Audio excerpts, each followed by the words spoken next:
گاؤں کے دو نوجوان بہتر روزگار کی تلاش میں کسی بڑے شہر کی طرف نکل پڑے۔ کافی فاصلہ طے کرنے کے بعد وہ کچھ سستانے کو ایک درخت کے پاس بیٹھ گئے۔ انہیں بیٹھے ہوئے کچھ ہی دیر گزری تھی کہ ایک اجنبی ان کے پاس آیا اور بیٹھنے کی اجازت مانگی تو دونوں نے اجازت دے دی۔ باتوں ہی باتوں میں اس اجنبی نے کہا، غربت کا مارا ہوں اور روزگار کی تلاش میں نکلا ہوں۔ ان دونوں نے بھی ایسے ہی کہا۔ پھر وہ تینوں مل کر انجان راستے کی طرف چل پڑے۔ جب تھک گئے تو آرام کرنے کے لیے لیٹ گئے۔ اچانک ان کی نظر چمکتی ہوئی اینٹوں پر پڑی۔ قریب جا کر دیکھا تو وہ سونے کی اینٹیں تھیں۔ بہت خوش ہوئے۔ ایک نے کہا، بھوک لگی ہے، کچھ کھا لیں، پھر ان اینٹوں کو تقسیم کرتے ہیں۔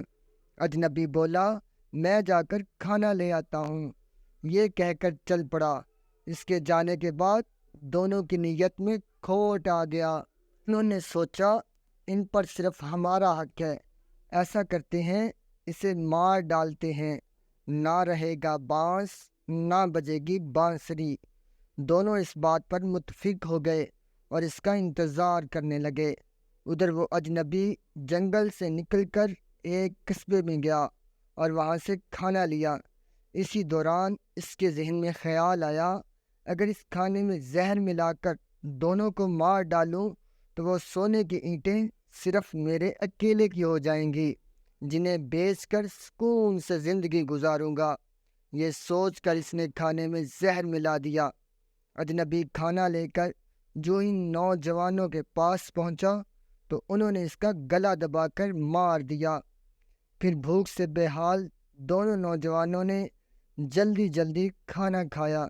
اس کے بعد وہ دونوں خوشی سے سرشار اینٹیں اٹھانے جھکے ہی تھے کہ زہر نے اپنا اثر دکھایا۔ چند ہی لمحوں میں وہ دونوں بھی زہر کے اثر سے ہلاک ہو گئے اور سونے کی اینٹیں یوں ہی چمکتی رہ گئی۔ اسی لیے کہتے ہیں، لالچ بری بلا ہے۔ سونے کی اینٹوں کے لالچ نے تینوں کی جان لے لی۔ تو پیارے بچوں، ہمیں اس کہانی سے سبق ملتا ہے کہ ہمیں لالچ نہیں کرنا چاہیے اور لالچ سے بچ کر اپنی زندگی گزارنی چاہیے۔